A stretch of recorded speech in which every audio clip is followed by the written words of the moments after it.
Welcome to the FedLife Podcast with Dan Sipe from Serving Those Who Serve. In this podcast, Dan draws from years of financial experience to help federal employees overcome challenges that every Fed can relate to. Join us for this journey as we reach, teach, and serve to help you make the right financial decisions. Now, on to the show. Hello and welcome to this episode of the FedLife Podcast. Once again, I am your host, Dan Sipe. And if you're a regular listener, you already know I'm the branch manager here at Serving Those Who Serve and Sipe and Associates. And if you're not a regular listener, welcome. We're happy to have you. Please, please, please enjoy the webinar or the podcast. I can't keep track of where I am today. The podcast, and be sure to share it with friends and neighbors. I will always begin this way by saying thank you for taking the time to listen. And above all, thank you for your service. You don't hear it enough. You will always hear it here. You'll hear it on our podcast. You'll hear it on our webinars. We are grateful to the contributions that you make to this country by choosing to serve the public trust. We're indebted to you, and that's why we do what we do. Ed Zurndorfer is back with us again. Yes, the guru is here as part of our ongoing mission to reach, teach, and serve you. At the outset, I need to say that the opinions of our guest, Ed Zurndorfer, although they are generally awesome, are not the opinions of Raymond James or Serving Those Who Serve. And important, this podcast is presented for information only and is not meant to be taken as advice. All listeners should consult their personal advisors before taking any action. And if you don't have a personal advisor, hit us up at stwserve.com. We'll help you any way we can. Once again, we follow Ed's Fed Zone articles. Ed writes for us every single week on our website. We're happy to say that we're getting 60,000 visits a month now. So that's just amazing. Keep coming. We'll keep writing it if you keep reading it. And we'll probably keep writing it anyway, actually, because we've been writing it for years before a lot of you came. So we will absolutely keep doing that. But Ed writes every week in the Fed Zone. That's another way for us to reach and teach. And there's yet one more way to receive Ed delivered to your inbox every single week, and that is to sign up for the weekly serving. You'll get the best of Ed, Jennifer Meyer, Ed's webinar partner, and benefits Ben right to your inbox. So don't miss out. See our subscription information on our YouTube page for the podcast. You can also sign up at the website. Folks, I say this all the time if you've been listening for a while. Thanks to Ed, we cover topics that just don't pop up that much in federal spaces. And today's episode is no exception, because I can't think where I've spotted this anywhere else. And I've been doing this 35 years, and I'm sure it's out there, but it just doesn't come up that much. So we're going to discuss Ed's article, Options for Reversing a Social Security Claiming Decision and the Consequences Associated with that. So, Ed, let's lay the groundwork. So one of our feds decided to begin receiving benefits, and now, due to circumstances, has had a change of heart and wants to do something different, correct? That's correct. And the benefit we're really talking about today is when to receive their Social Security retirement benefit. Okay. Any individual who is what's called fully insured, that means they have accumulated during their lifetime 40 credits of Social Security. At that point, when they've earned their 40th credit of Social Security, they are fully insured. That means they are entitled to receive their Social Security retirement benefit.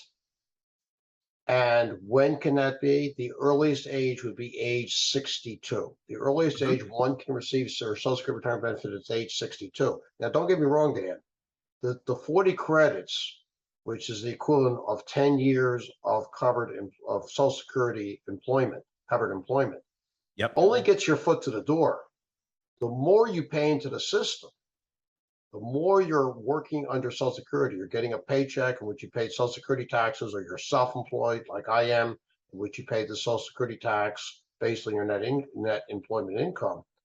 The more you're going to get in benefits. Yep. The 40 credits is just a minimum to get your foot to the door.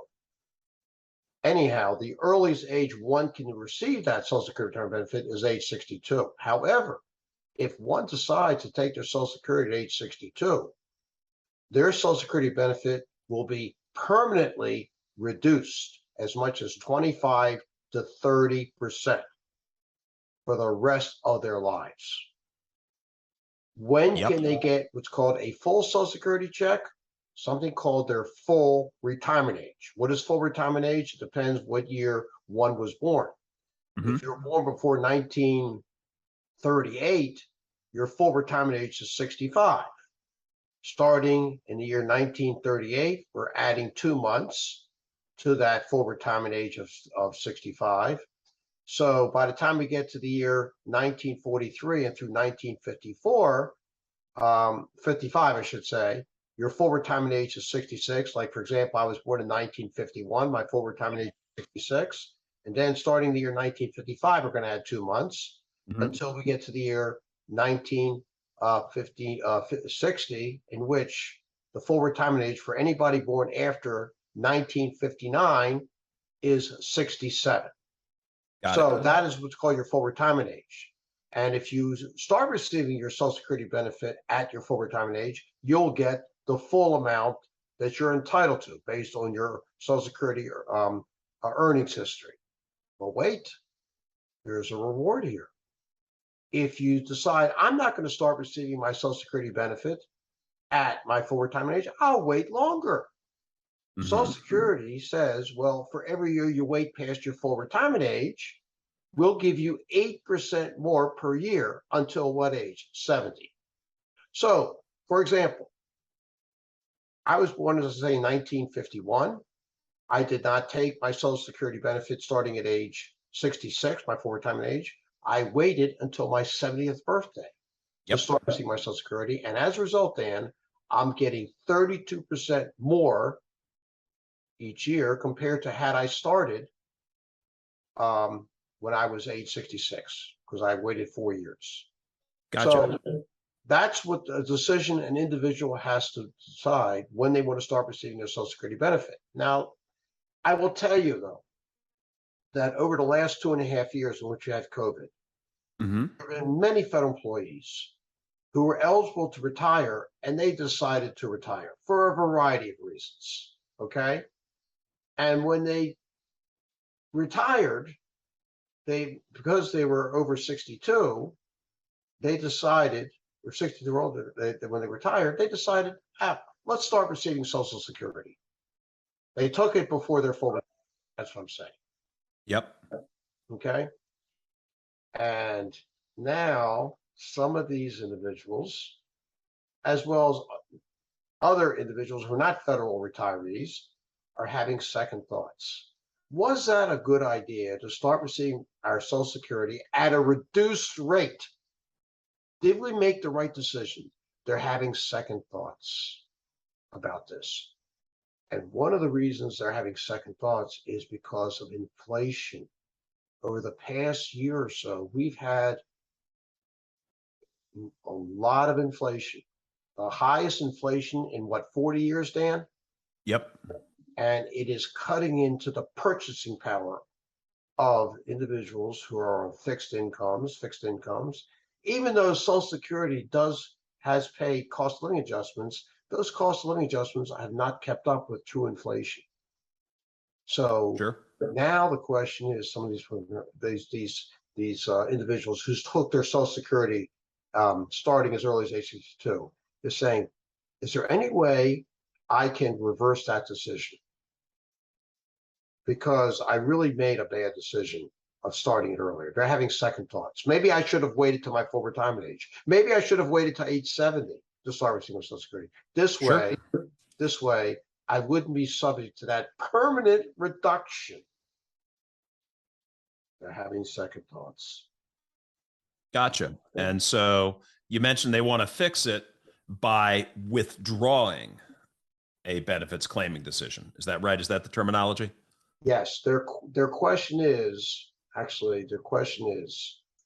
is there any way I can reverse my decision to start receiving Social Security to the point I'm going to start, I'll start later, and now would be subject to that reduction? And the answer is yes. They have two options. One is called a withdrawal, That's one option. And the other option is called a suspension. Okay. And we'll be talking about both options now. Okay. So going down the withdrawal path, in your article, you give us 5 really good bullet points to go along with that. So let's take them one at a time. Up first is you can only do one withdrawal request per your lifetime, correct? That is correct. One may only do this withdrawal option once in their lifetime. If they've already done it, if they've already started their Social Security and they want to withdraw it, that's going to be their one time. Okay. And then there's a time limit for it, right? Yes, this is very important.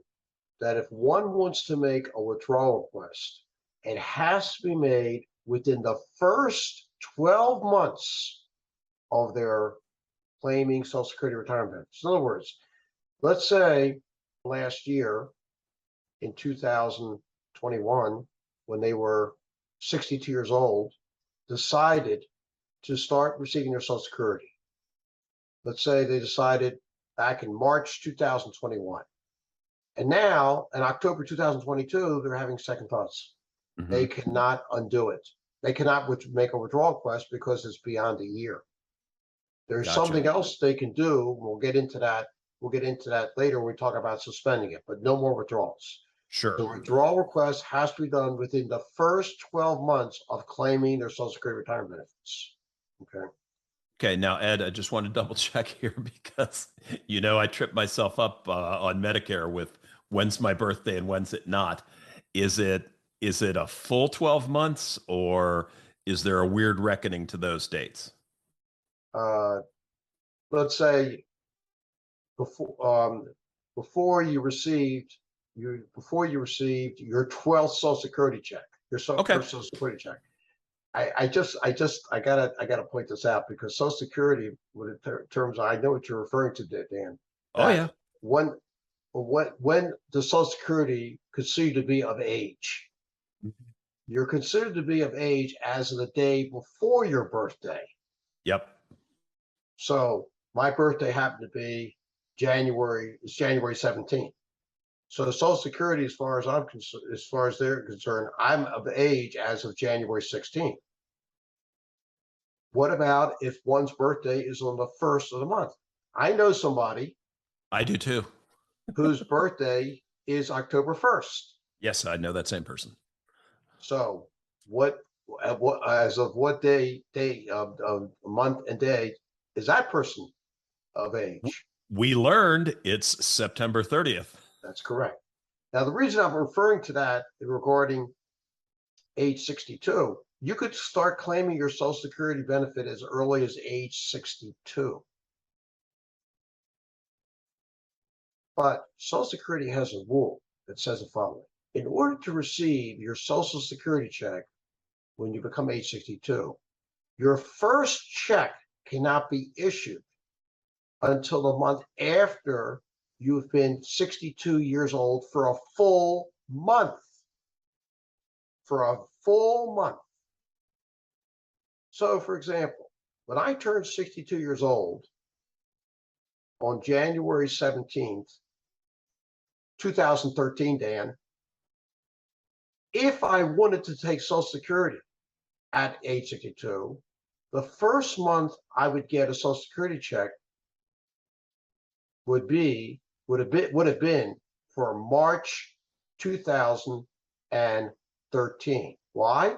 Because since Social Security is considered to be age 62 as of January 16th, 2013, I wouldn't have been age 62 for a full month until February 2013. So that person who turned 62 years old on September 30th, whatever year that is, they would be eligible for their first Social Security check for the month of November, not December, because they'd be a full month at age 62 in October. Just something to know to know about Social Security rules about age 62. Gotcha. But again, you have to pay. If you're going to make that withdrawal request, it has to be within the first year.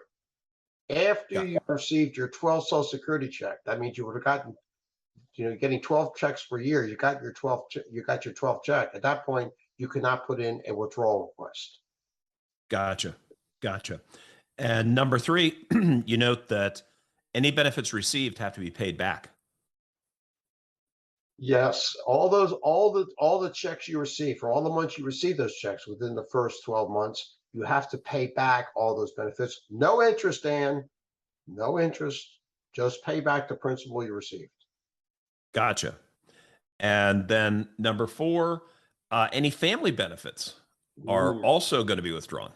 This is interesting that if someone is receiving a Social Security check and they have eligible family members who are also receiving benefits based on that, what I call this individual's beneficiary who's receiving Social Security, their Social Security benefits. Now, who would these eligible family members be? A spouse.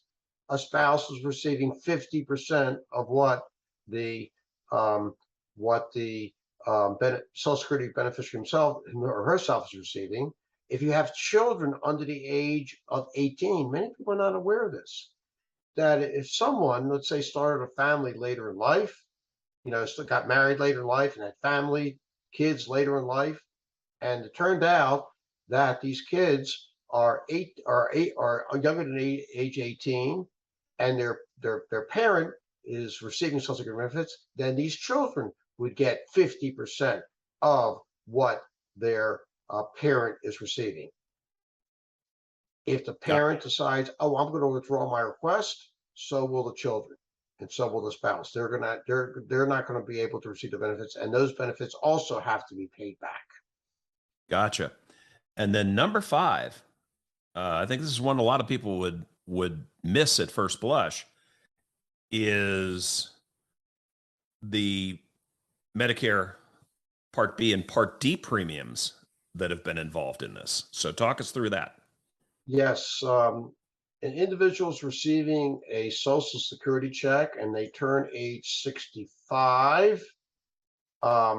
They enroll in Medicare Part A, which is the hospital insurance. There's no premium cost for Medicare Part A for most people because they prepaid what's called the Medicare hospital insurance tax.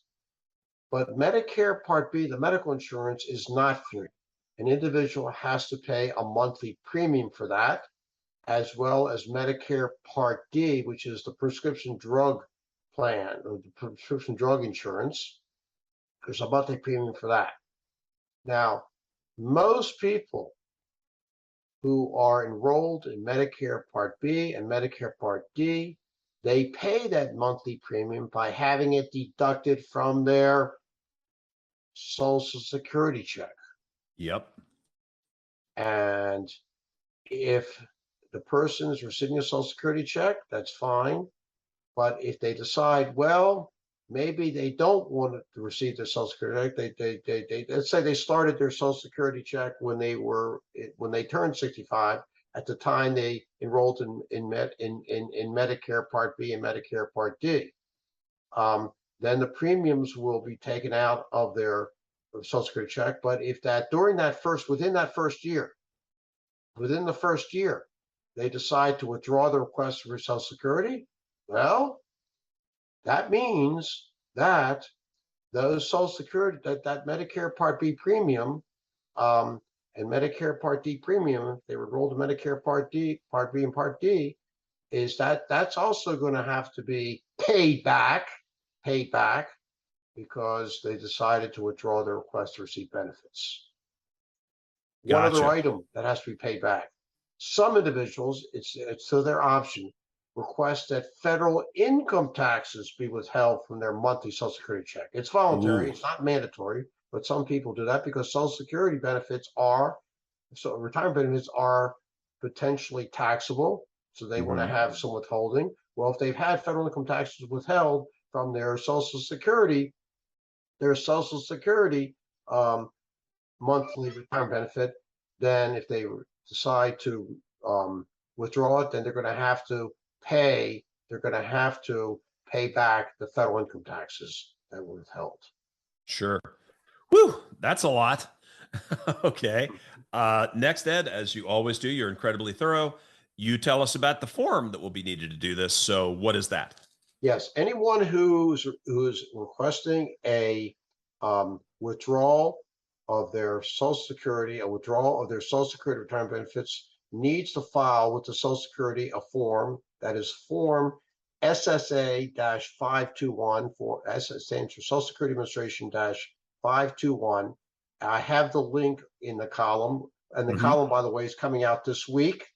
Individuals should be who go to the Fed Zone can read the column in its entirety. Go to www.fed-zone.com, and you can read the column. And that form, the link to that form, is in the article. In fact, I have a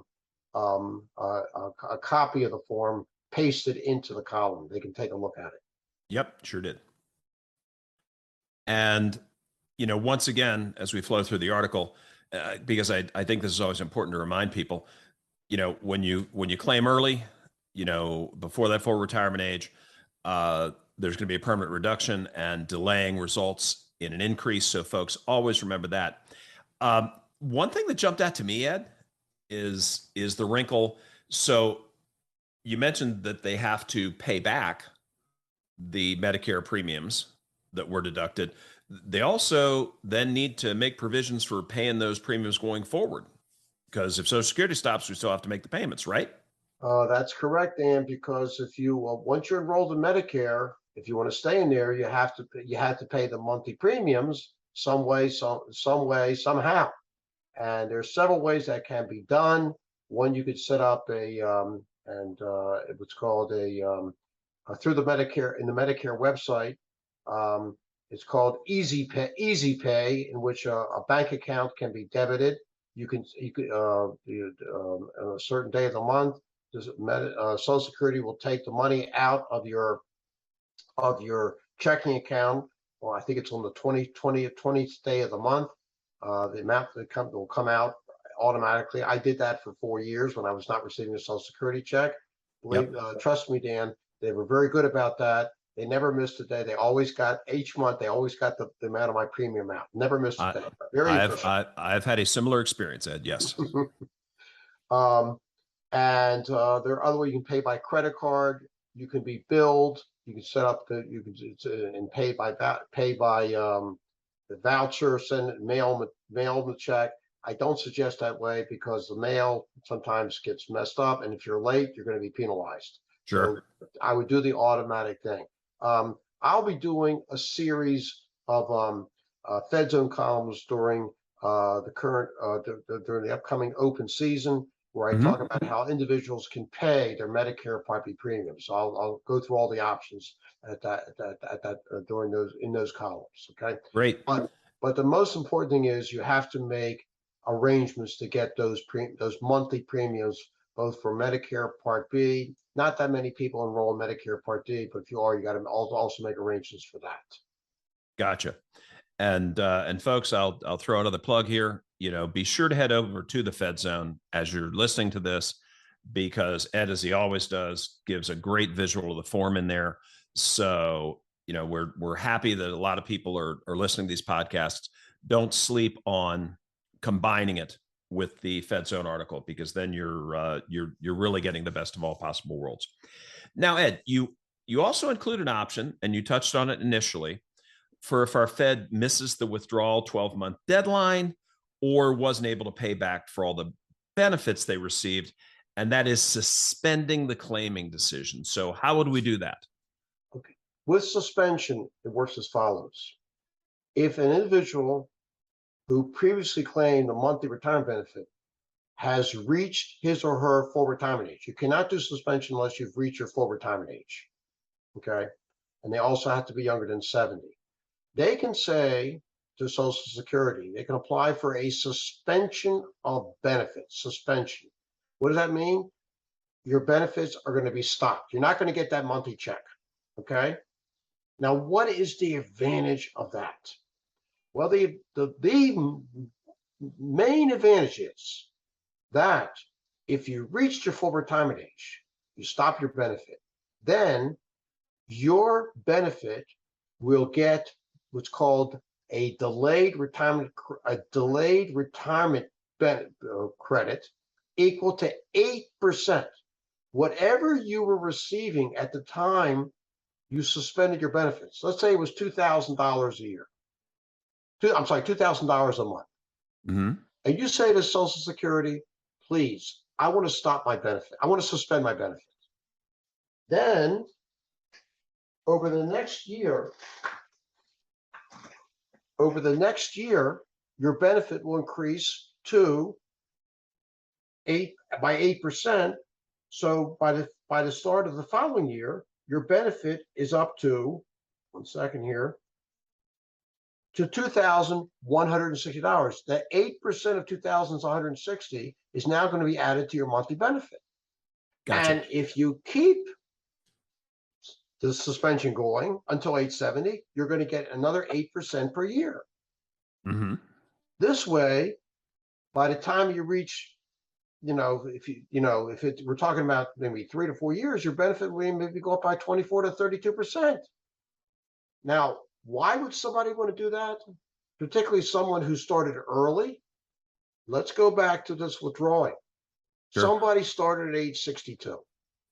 They started at, say, at age 62, and they took a 30% reduction because their full retirement age is 67. And now they got some big regrets. Had they waited till their full retirement age, let's say they would have gotten instead of let's say they started getting $1,000 a month at age 62. Had they waited to age 67 to start receiving their Social Security, doing a little calculation here, Dan. Mm-hmm. They would have gotten closer to $1,500 a month. $1,500 a month. Sure. Well, they started at that 62, getting $1,000 a month, and they didn't think about withdrawing. So they reached their full retirement age and said, "My God, my benefit now is up to about $1,500 a month through cost of living adjustments. I've gotten more, but I still have that $500 reduction because had I started at age 60 at full retirement age, it would have been $1,500 a month. I would be much higher by this point." Sure. Gotcha. So they're having this $500 a month reduction carried along. Well, that $500 reduction is not going to cease. It's not going to cease now that they're suspending their benefits. But what's going to happen is that their benefit, whatever point they are now, we've said they're up to $1,500 a month. They're going to get 8% more per year by waiting until age 70. Gotcha. So it's to their advantage at this point to suspend in order to get a higher benefit starting at age 70. That's the advantage of this. Sure. And you indicate in the article that there are also consequences similar to the withdrawal option. So we're going to need a plan for paying Medicare premiums. Yeah, same thing. You get when you suspend that benefit and you're paying your Medicare, monthly Part B and Part D premiums. You got to make arrangements to have those premiums paid. You don't have to pay anything back because you didn't withdraw anything, but you have to make arrangements to pay the monthly premium for Medicare Part B and Part D. Okay, and in order to make sure that those premiums are paid. Gotcha. And also, if you are suspending your benefit and you have family members such as a spouse and children who are receiving monthly benefits, their benefit is going to be suspended. Sure. No, it makes sense. With only one exception, a divorced spouse. If you have a former spouse who's drawing on your benefit, and it's possible, okay, you're married to somebody for at least 10 years, and you've been divorced from that person for at least 2 years, then that former spouse, if it turns out that your benefits are a lot more than their benefits, would be eligible to receive half of your benefit with no effect on your benefit. But the point is that if you suspend your benefits, that former spouse does not have to suspend their benefit, that the benefit they receive based on half of yours, like other family members. Gotcha. I want to make one more plug here, Dan. Plug away, brother. Okay, we have a Social Security webinar through Serving Those Who Serve. That webinar is every other month. And we had one in September. We're going to have one in November. I suggest any federal employee or anybody else, because if you work in private industry and you're listening to this podcast, you know you're covered by Social Security. It's very important that you attend some type of Social Security seminar or webinar to learn about all the benefits. Very important. Your benefits, family benefits, survivor benefits associated with Social Security. Absolutely. Absolutely. Well, there you have it, folks. Like I said, these are topics I just don't see covered on other sites, but you got them here thanks to Brother Ed. And the other thing that I'll just throw into this, when FERS came in, in that 86, 87 time frame, officially, and prior to that, the simplicity and elegance of CSRS cannot be overstated. That doesn't necessarily mean, and I've fought this thought for 35 years, that one's the good one, one's the bad one. They are both dynamic. But FERS has more moving parts all the way around. So, you have different choices for when you could retire.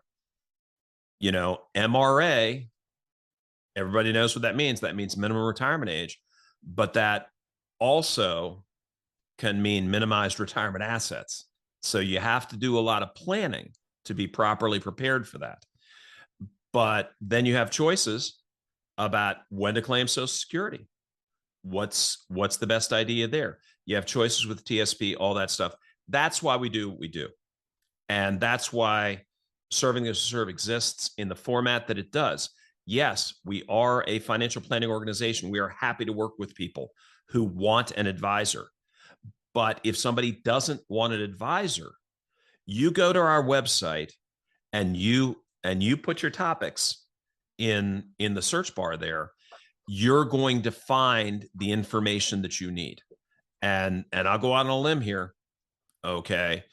If you are looking for something that's not there, you hit me up at asksws@swserve.com. You address it to me, Dan, and I promise you, between Ed and I, we will get an article up on that topic. But you're going to have to look for something awful, awful, awful obscure to find that we haven't covered it in our years together.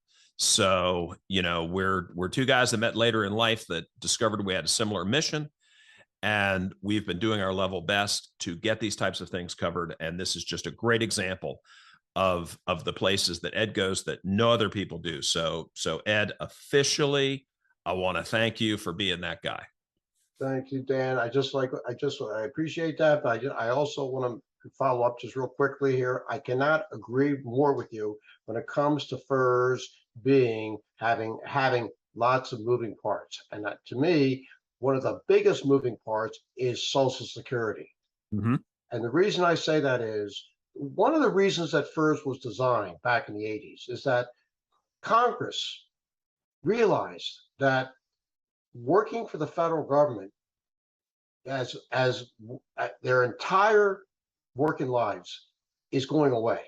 People work in private industry, then they move on to other jobs within private industry. Maybe they come to work with the federal government. Let's make a system in which an employee, can get benefits in both, and one will enhance the other.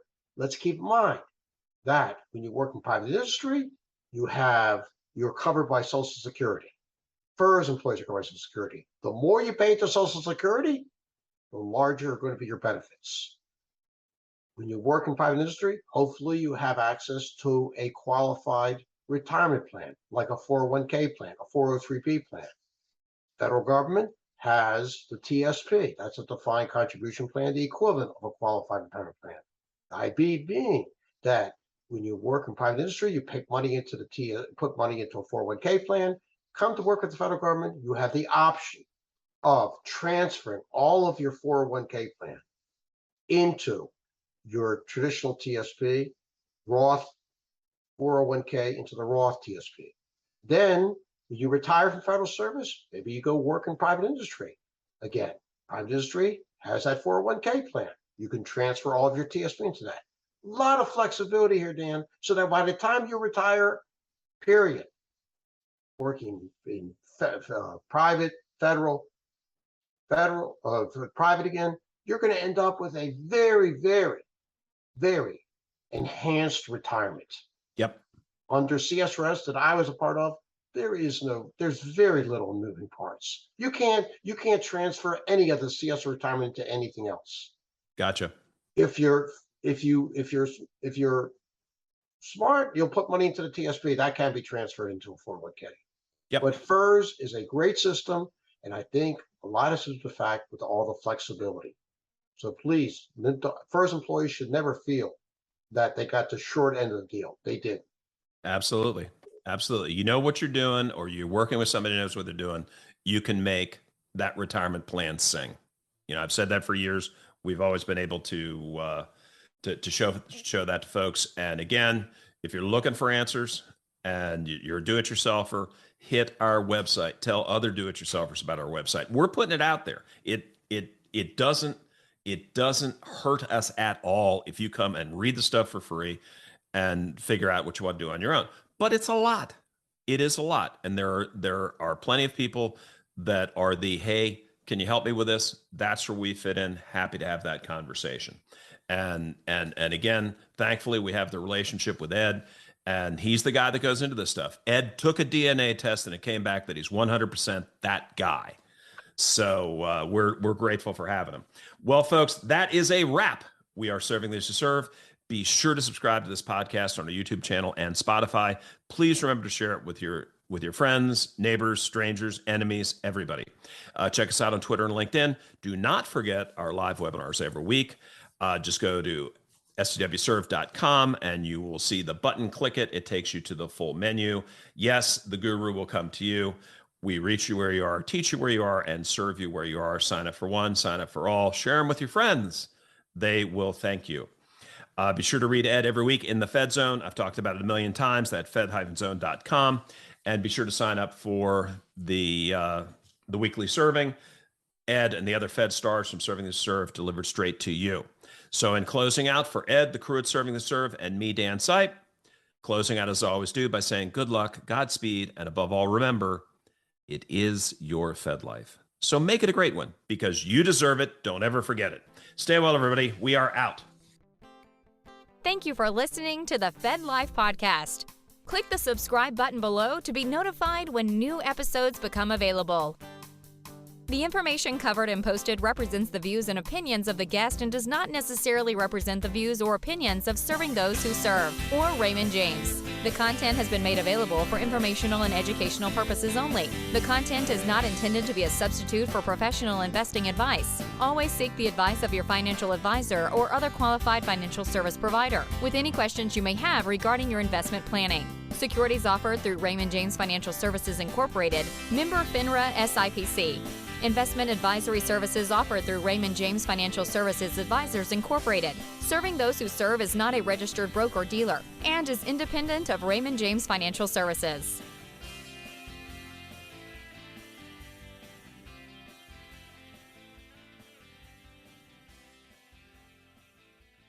Raymond James is not affiliated and does not endorse the opinions or services of any of the quoted professionals or their respective firms. Any opinions are those of Dan Sipe and not necessarily those of RJFS or Raymond James. This case study is for illustrative purposes only. Individual cases will vary. Raymond James is not affiliated with and does not endorse the opinions or services of the quoted professionals or their respective organizations. Neither Raymond James Financial Services nor any Raymond James financial advisor renders advice on tax issues. These matters should be discussed with the appropriate professional. Investing involves risk, and you may incur a profit or loss regardless of strategy selected, including diversification and asset allocation.